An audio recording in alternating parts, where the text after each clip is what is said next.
210 Boxing TV here at Ramon, Dinamita Cardenas. All right, main event tomorrow night, February 8th at the Techport Arena. This is your biggest spot yet, 25-1, fighting undefeated fighters. Talk about this fight and just the preparation, everything going into it. I mean, I'm like I told you, I'm blessed to be here, man. And the preparation went well. No injuries. That's the best thing. I think every fighter wishes to have a no injury camp, and this was my camp. I had no injuries. Training went well. Ronnie and Joel, we all did a good job, and Coach Ben as well. My strength and conditioning coach was perfect. I couldn't ask for a better camp this time. Talk about the camp, right? With Ronnie Cantu, underrated trainer from San Antonio, worked with Brandon Figueroa, worked with a lot of guys, and then Joel Diaz, Dimitri Bivol, a who's who of fighters. What is that like going to California and getting out the comfort zone in San Antonio? It's good, man. Like I always tell people, when I first met Joel, it was like an instant click.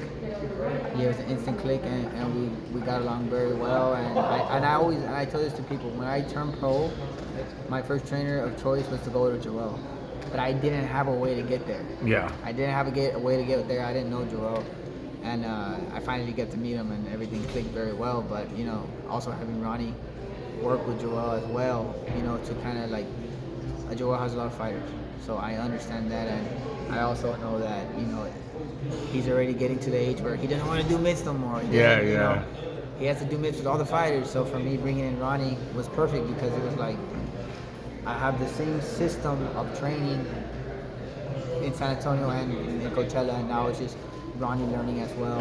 So that way when I retire, he can work with other fighters and hopefully build the San Antonio, the name of San Antonio. And then Ronnie, he's real good on the mid, so it makes that transition real easy. It's perfect, right? yeah. It's perfect, because like you said, like he's good on the mids, and he listens. He understands that he's not on a Joel Diaz level yet, so he understands to take in all the information and take in everything that he can get, and just run with it, so that way when Joel does retire one day, he has one of the best trainers in the world teaching him. So what more do you expect? What more would you want from that? Talk about the transition from being a local fighter, and you know what I mean by local fighter. Yes, sir, of course. To a world-class fighter. I mean, a lot of hard work, taking risks. Taking risks. That's all it is take a risk. You never know how great you are until you take a risk. I remember me and my dad, when I was younger, he would tell me like, "Hey, eventually you're gonna have to fight someone who's gonna fight back." And that fight was in September, where Pedrosa came in 15-0, and he came to fight.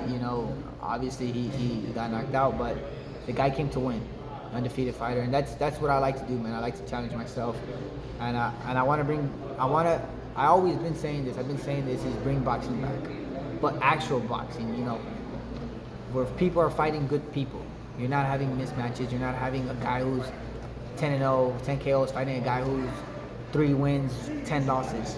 Yeah. Bring real boxing back, and that's taking chances and taking risks, and show San Antonio like, hey man, like the only way you can get out of here is taking a risk. Eventually, if you don't have a big promoter, a big manager behind you, the only way you get out of here is taking a risk.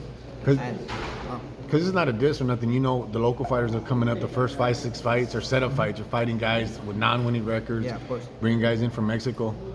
It all changes, like you said, when you got to take that risk. On the showbox card, I think it was either the other guy was favored by a little bit, or the odds he were was. just No, he was favored by a lot. That's what I remember. Some people made some money, and I was kind of upset because they ain't give me none. But yeah, he was a big favorite. And that's what I'm saying. So you got a guy where you're the B side, and you're brought in to make this guy look good. But then you got the second round knockout, and you make that statement. Yeah. So where it's like, okay, who is this guy? Who is Cardenas? Yeah, I mean, it was just like, a lot of like the preparation, man, and just mentally knowing that was my chance. Like that's the fight that changes my life. And frankly, I had another fight the same way versus Picasso, where he was 30-5.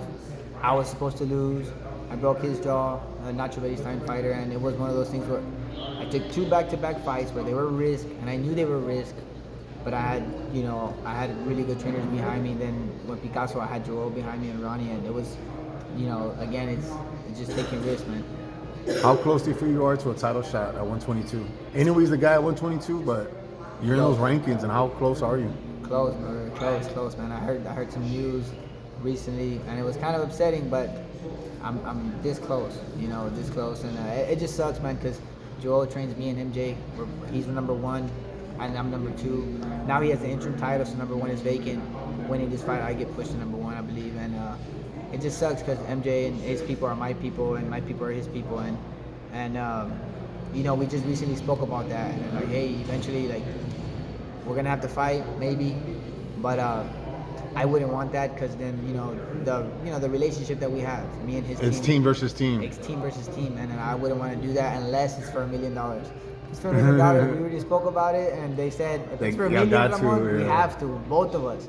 If we both go home happy, we'll both go eat together after the fight, and so but again, it's one of those fights where those are my people and his people are my people, and vice versa, and I wouldn't, it'd be hard to really. How do you see the fight if MJ fights Inoue? Because that's been supposed to happen for a long time. I mean, bro. I mean, the fact that it hasn't happened, it just goes to show. Again, I don't badmouth Inoue. He's undisputed, two-time undisputed world champion. Right? I'm not ever gonna badmouth him. But if you're, I'm not gonna say running, but if you're avoiding a certain person to fight, it kind of sends a big message to kind of understand, like, hey, this guy's a risk, and I don't really want to take the risk, and it's gonna be a tough fight. So it's one of those things, man, where Inoue knows, and the people know, like, if you're avoiding somebody for this long, there's a reason. You feel like MJ has his number? MJ could possibly beat him, or how do you see that? Yeah, no, for sure. MJ's strong, man. Like, if you train with him, you see him in the gym, he's fucking strong. So it's one of those things, man, where I think Inoue knows that it'll be a tough fight for him. Obviously, it's boxing, man. We won't know until it happens, but everybody has a chance once you get into the ring, and I think MJ has a good chance. You think MJ got a raw deal against the Palace? I think it was close, man. And a lot of people thought he got robbed. I think so too. And again, at this time, I wasn't even his teammate, or we didn't know each other.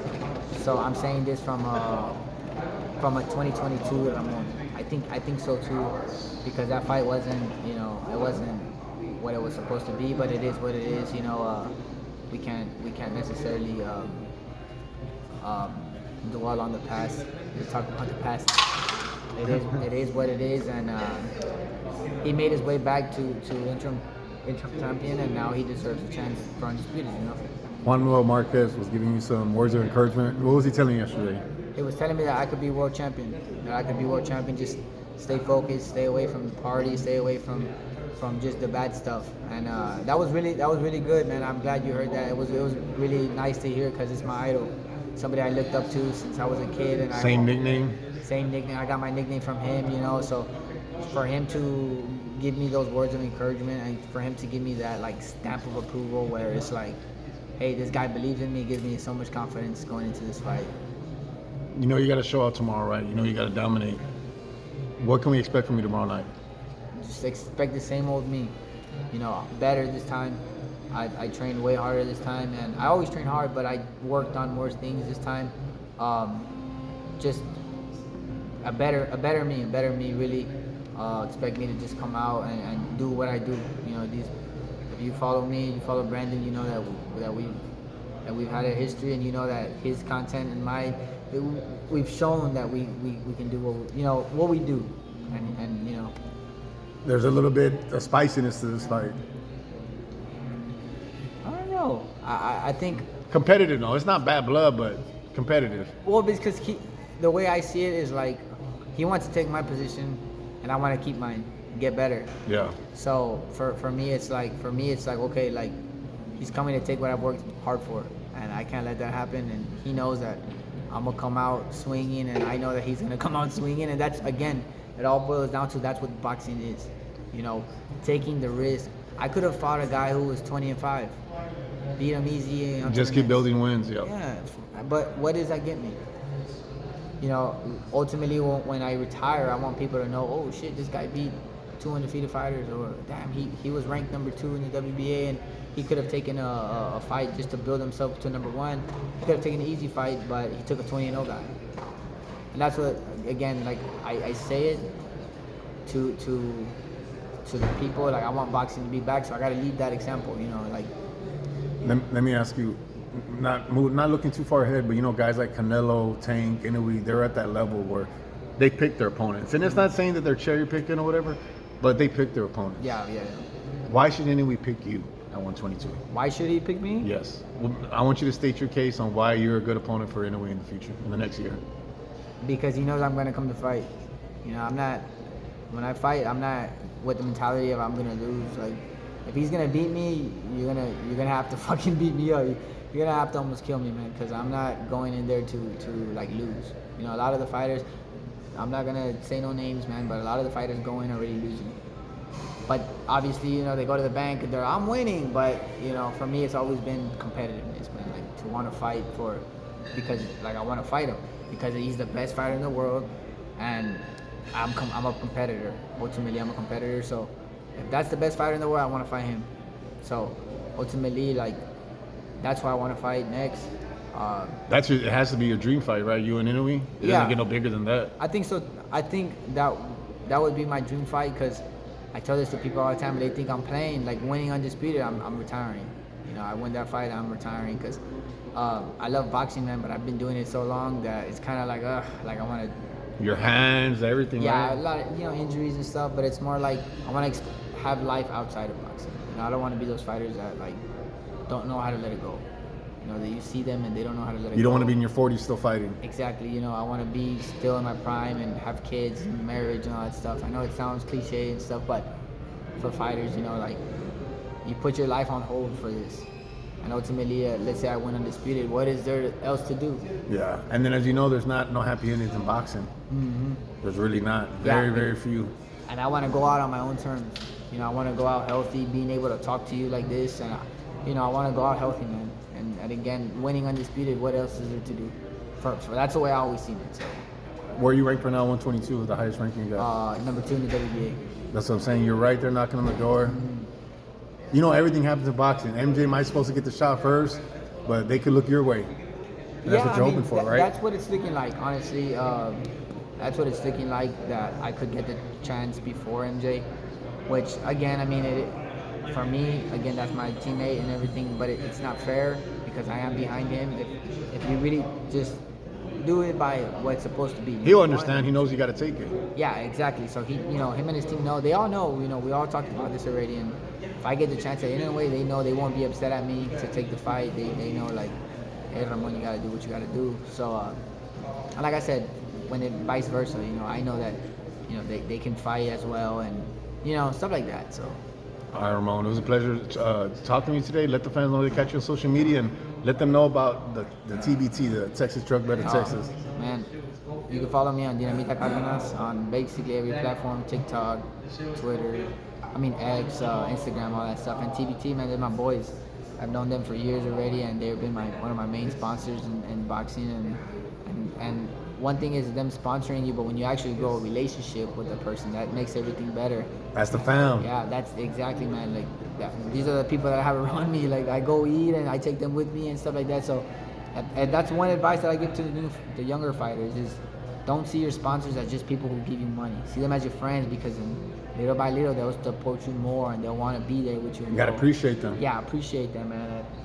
Just like I said, just take care of your sponsors, take care of them. See them as friends. Don't see them as just somebody who gives me money. See them, take care of them, and appreciate them, and they'll give it back. Appreciate you.